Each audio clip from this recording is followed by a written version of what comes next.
Hello नमस्कार, शर्मिला's kitchen में आपका स्वागत है। अभी मैं बाली गई थी तो मैं अपनी तरफ से आपको उसकी पूरी जानकारी दूंगी। हमारे आने और जाने का टिकट हमारी फ़्लाइट डायरेक्ट थी। 40,000 पर पर्सन आने जाने का टिकट पड़ा।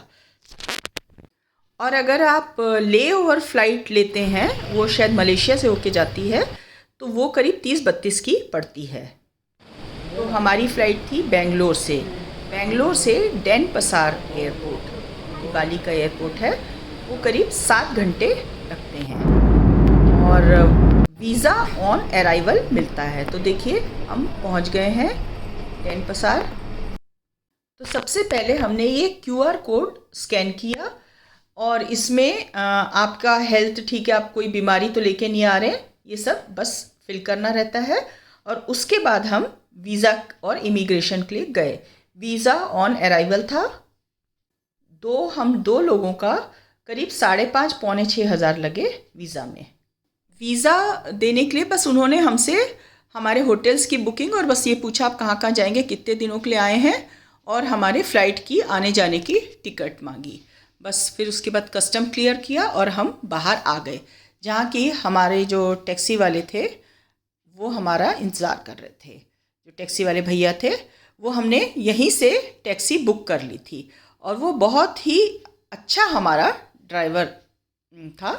तो देखिए ये हमारा नाम लेके हमारा इंतज़ार कर रहा है। इसके बाद हम टैक्सी में बैठे और सीधा हम उबुद आ गए, जो कि वहाँ से करीब 1.5-2 घंटे लगे।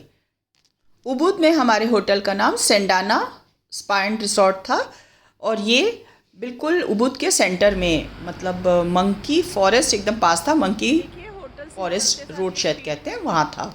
और हम फिर होटल में जाके हमने थोड़ा आराम किया और ऐसे ही वॉकिंग निकल पड़े। और ये हम एक मार्ट में आए हैं ऐसे कुछ सामान लेने। बहुत सारी चीज़ें यहाँ मार्ट्स जगह जगह होते हैं और वहाँ ज़रूरत का सारा सामान मिलता है। वैसे हम दोपहर को होटल पहुँच गए थे। अगर हम चाहते तो आसपास Saraswati palace, Ubud palace, monkey forest था, ये भी जा सकते थे, लेकिन उस दिन हमने आराम किया और एक पास में ही एक मार्ट था, वहाँ गए। और अब मैं आपको होटल दिखाती हूँ, अपना जो रिसॉर्ट है। ये देखिए बहुत सुंदर और बहुत हरियाली थी यहाँ, बहुत ही सुंदर था। कॉटेजेस थे। ये हमें अच्छी डील मिल गई थी। 3 दिन 3 रात, मतलब 3 नाइट्स के लिए 10,500 में बहुत ही अच्छी डील मिल गई थी। तो वैसे हमेशा ये मिलती नहीं, मैं ये नहीं कह सकती कि हमेशा इसी रेट पे मिलेगा ये रिसॉर्ट। तो ये देखिए होटल। यहाँ एक स्विमिंग पूल भी है और एक रूम के सामने भी है, 2 है। अब हम निकल पड़े पूरे दिन के टूर के लिए। तो सबसे पहले हम राइस फील्ड्स में गए। कॉफ़ी बीन्स हैं और ये जब पक जाएंगे तब ये लाल रंग के हो जाएंगे। ये रोस्ट कर रहे हैं कॉफ़ी के बीजों को। हाँ, और ऐसे ये पीसते हैं छान के। ये रही कॉफ़ी।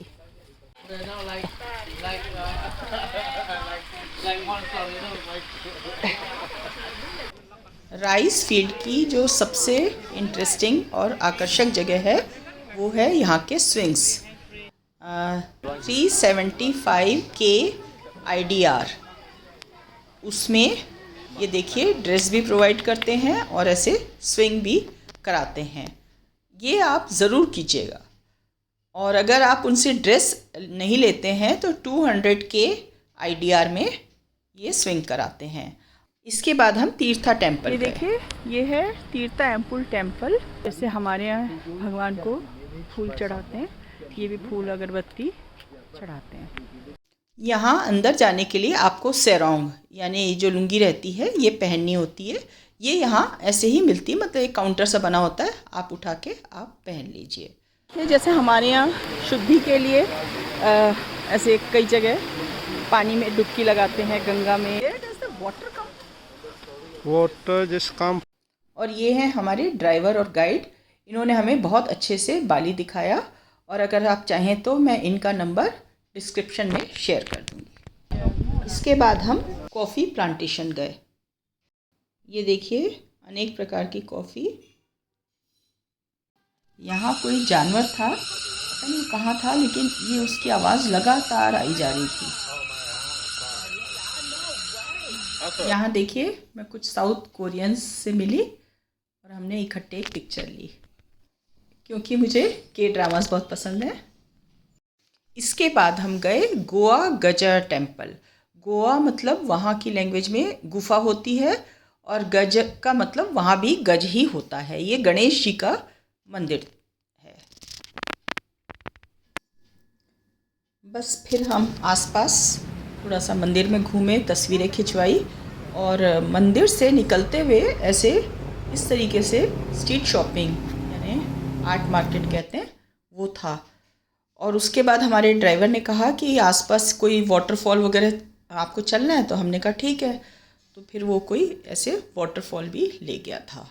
तो ये था हमारा दूसरा दिन।